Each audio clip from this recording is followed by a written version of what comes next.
салому дуруди бепоён ба кулли мухлисони барномаи дар шабакаҳои иҷтимоӣ. Фирдавси хурсанд топ хабарҳои варзиширо мегӯяд. оғоз мекунем. рӯзи дуюми рақобатҳои Лигаи Чемпионҳо низ моҷароҳои зиёдеро дар бар мегирифт. аз бозӣ ва бохти Барселона ҳарф задем ва инак месазад дар мавриди рақобатҳои дигари мусобиқа каме сухан кунем.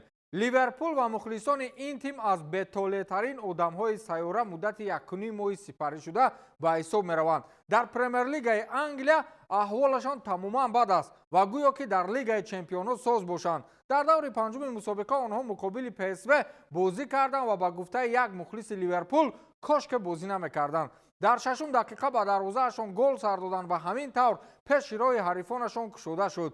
дигар бовар кун ивазкунандаи ҳисоб дар табло ангуштонаш аз ивазкунии ҳисоб шикаст. дар пеналти 100% ваъндаи гунаҳгор буд. тӯбро он гуна бо даст зад ки гуфтаем волейбол бозӣ дорад. ҳамин тавр Ливерпул аз тури дарвозаи худ 4 маротиба тӯб берун кард.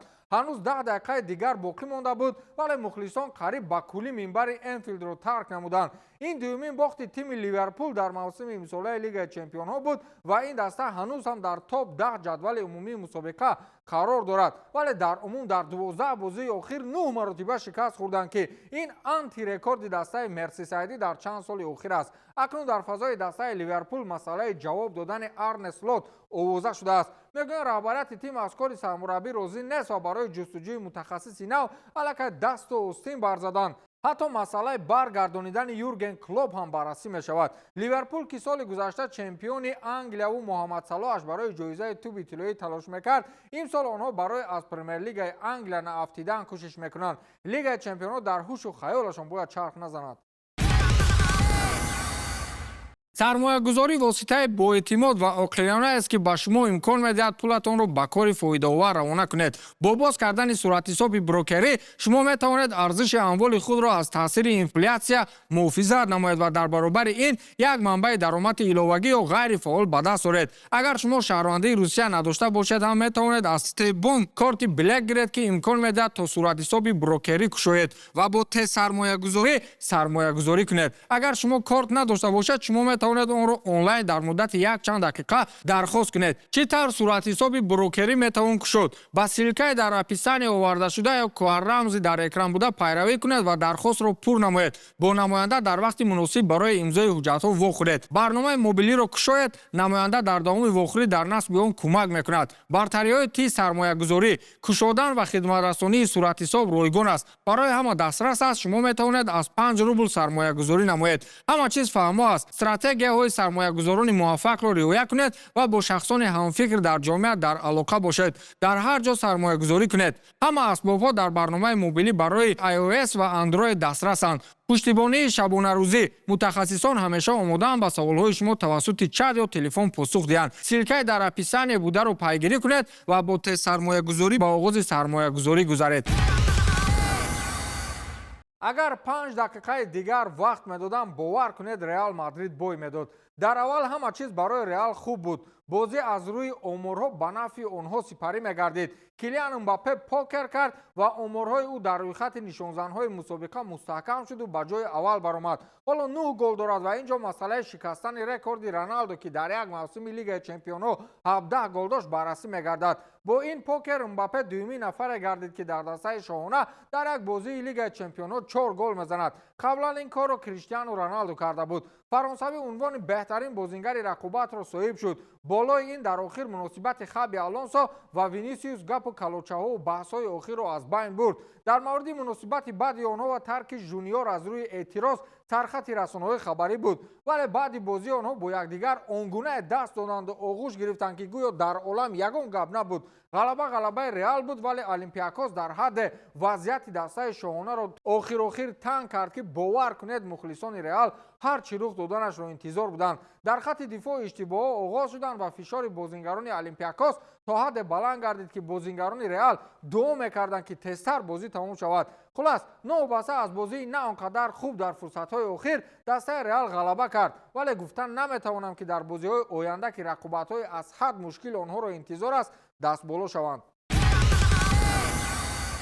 дар даври панҷуми марҳилаи умумии гурӯҳӣ дар Лигаи Чемпионот дастаҳои Арсенал ва Бавария бозӣ карданд. ҳар ду даста аз пешсафони чемпионати дохилӣ буда дар мавсими имсолаи Лигаи Чемпионот шикастнопазир буданд. ҳисоб дар дақиқаи 22-юми бозӣ аз ҷониби Юриен Тимбер ба фоидаи Арсенал кушода шуд. дар дақиқаи 32-юми бозӣ Ленард Карли 17-сола аз ҳайати Бавария ҳисобро баробар намуд. Нони Мадуяке дар дақиқаи 69-юми бозӣ дар ҳисоб Арсеналро ба пеш баровард. Габриэл Мартинелли дар дақиқаи 77-юми бозӣ голи сеюми Арсеналро ба дарвозаи Бавария ба самар расонид. барои Бавария ин аввалин бохти мавсим мебошад. охирин маротиба Бавария дар марҳилаи чоракниҳоии ҷоми ҷаҳонии бошгоҳҳо аз ПСЖ мағлуб шуда буд. пас аз ин бох Бавария 21 бозии бебохтро ба қайд гирифтааст. Арсенал 15 бозӣ мешавад ки мағлуб намегардад. бохти охирини онҳо аз Ливерпул ки охири моҳи август ба қайд гирифта шудааст. ҳоло Арсенал бо 15 имтиёз пешсафи ҷадвали мусобиқа мебошад. Бавария бо 12 имтиёз дар зинаи сеюм аст. ёдовар нашанд ки бозии ниҳоии мавсими ҷорӣ дар Лигаи Чемпионот дар варзишгоҳи Пушкаш аренаи Будапешт рӯзи 3 май соли 2026 баргузор мешавад.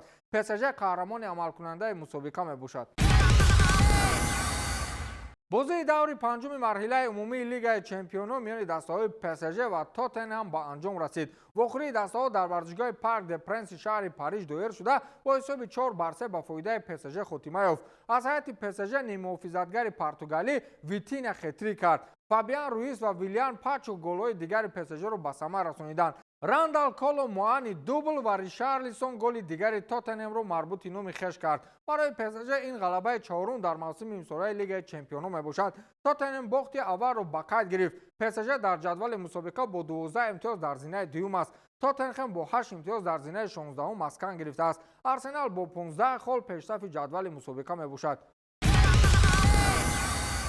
мунтахаби то 17-солаи Португалия дар ҷоми ҷаҳонии соли 2025 дар кишвари Қатар унвони қаҳрамониро ба даст овард. дар финали мусобиқа Португалия бо тими Австрия бозӣ кард. вохӯрии дастаҳо дар варзишгоҳи байналмилалии Халифа дар шаҳри Доҳаи Қатар баргузор шуда бо ҳисоби 1-0 ба суди Португалия анҷом ёфт. ягона голро Анисио Кабрал дар дақиқаи 32-юми бозӣ ба самар расонид. Дуарте Кунья паси головарро анҷом дод. барои Португалия ин аввалин қаҳрамонӣ дар ҷоми ҷаҳонии футбол миёни дастаҳои то 17-сола мебошад. Австрия бори аввал ба финал баромад ва беҳтарин натиҷа барои ин тим дар ҷоми ҷаҳонии футбол маҳсуб мешавад. дар бозӣ барои ҷои сеюм дастаҳои Бразилия ва Италия андари майдони рақобат шуданд. вақти асосии бозӣ бо натиҷаи мусовии 0-0 хотима ёфт ва дар силсилаи пеналти бо ҳисоби 4-2 Италия пирӯзӣ ба даст овард. ёдовар нашавем ки ҷоми ҷаҳонии футбол миёни дастаҳои то 17-сола аз 3 то 27 ноябр дар Қатар баргузор гардид. қаҳрамони феълии мусобиқа мунтахаби то 17-солаи Олмон маҳсуб меёбад ки дар финал